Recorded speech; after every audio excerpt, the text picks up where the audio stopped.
How long does it take to be a doctor?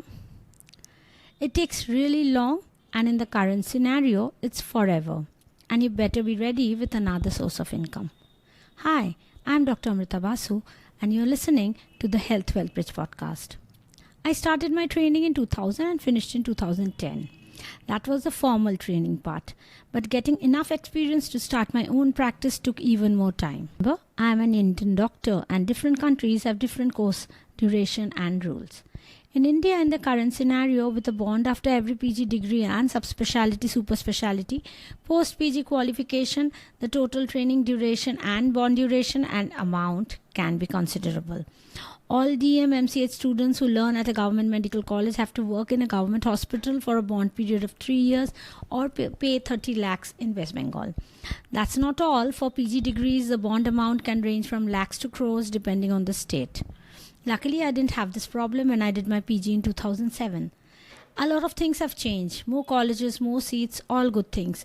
But there are more reservations, more suicide rates, more attrition of doctors from the country and from the profession.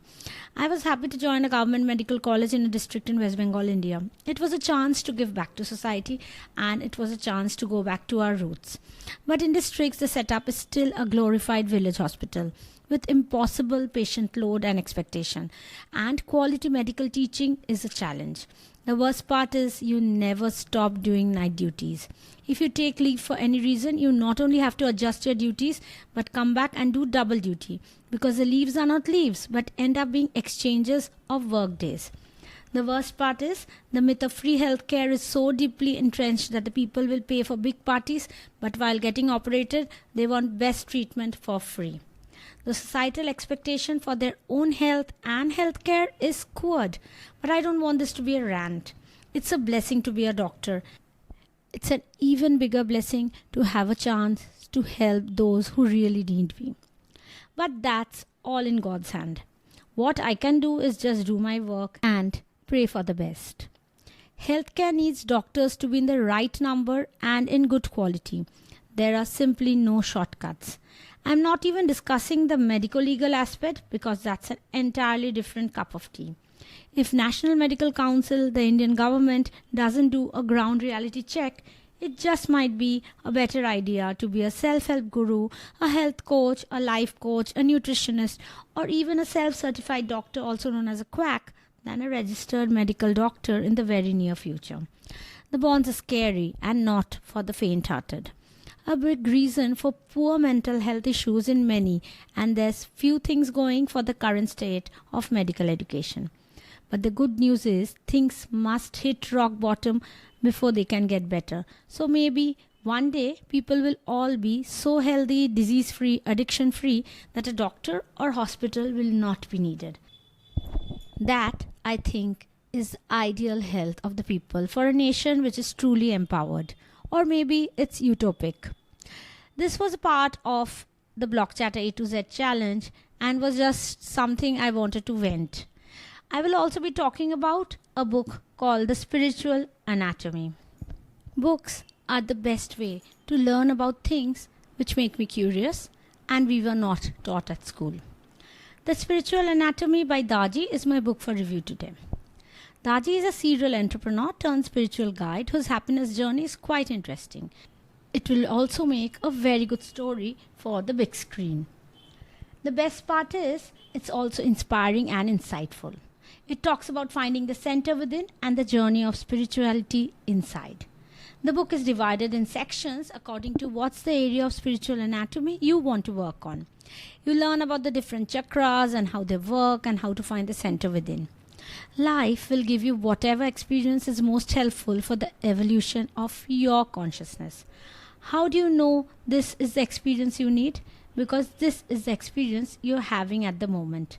This was said by Eckhart Tolle. Daji gives us bits and pieces of his life and learnings throughout the book.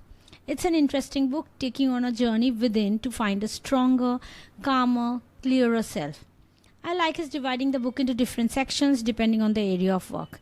It's like the blooming of an internal flower. If you're someone who wants to try meditation with your spiritual anatomy as your guide, then this book is a must read. It's definitely a good way to become a more mindful self. Since Daji started his journey after raising kids and running a successful pharmacy business, you realize that this journey into a spiritual self started during his age, possibly of the Banprastha. That in itself is crucial. He was attracted to asceticism at a young age, but was guided back to his home by the words of a wise monk. Life choices are not easy. They are not meant to be. Anyone who works on the path of self-discovery realizes the journey and the destination are both highly coveted.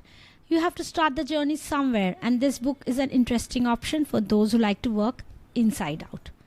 I will share the 7 lessons from the book Spiritual Anatomy which really inspired me. Number 1. Our goal is to evolve our consciousness to discover greater meaning and purpose in life and to achieve our highest potential.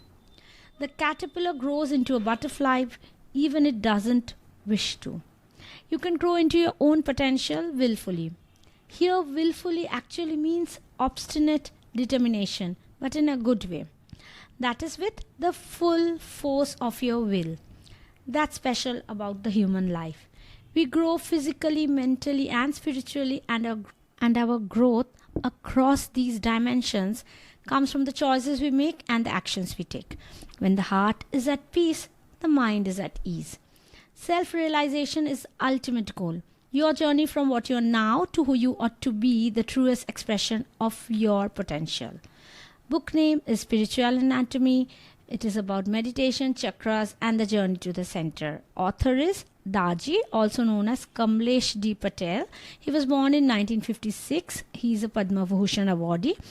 Also known as Daji among his followers, he is a spiritual leader, author, and the 4th in the line of the Raja Yoga Masters in the Sahaj Marg system of spiritual practice. He has spent the last 4 decades training people across the globe in heartfulness meditation. He enjoys going to nature walks with his grandchildren in Kanha, Shantivanam, India, where he lives with his family. His other works include The Heartfulness Way, Designing Destiny, The Wisdom Bridge, and of course, The Spiritual Anatomy that I just talked about. The official overview of the book describes it as, when we think of well-being, we often think of our mental, physical well-being, tending to our bodies and minds to find peace, purpose, and connection in our lives. But as Kamlesh D. Patel, affectionately known as Daji, the spiritual leader of the Heartfulness organization, at 4th in line to the Raja Yoga tradition illuminates, there's a third system we too often overlook. It's called the Spiritual Anatomy. It's time to have a look at that too. The cons of this book that I found was, though it's not a religious text, which is okay, but there lies the basic confusion in the storytelling, because the author wants to appeal to all the religion without mentioning the birth of meditation, yoga, and why that works. That is something I wish he had written more about for better understanding about the root of what is working here, even if in the addendum or in the more of to read section. If that is a deliberate choice, that's good too. But if you want to reach the center of your soul, you might need to know the center of the yogic meditation, where it all started. However, that's just my mindset and thought. So, will I recommend this book? Absolutely. It's a book that will slowly guide you on your journey towards finding your deepest aspiration, a calmer self, your highest potential, and just your own spiritual anatomy might work for you. Remember, this is not medical advice. I am not promoting it as a medical content. I am promoting it as a book. I was gifted this book by the Book Chatter, part of Block Chatter book review program, and this is my own review. You were listening to Dr. Amrita on the Health Wealth Bridge podcast. Stay happy, stay healthy, and always listen to your gut feeling.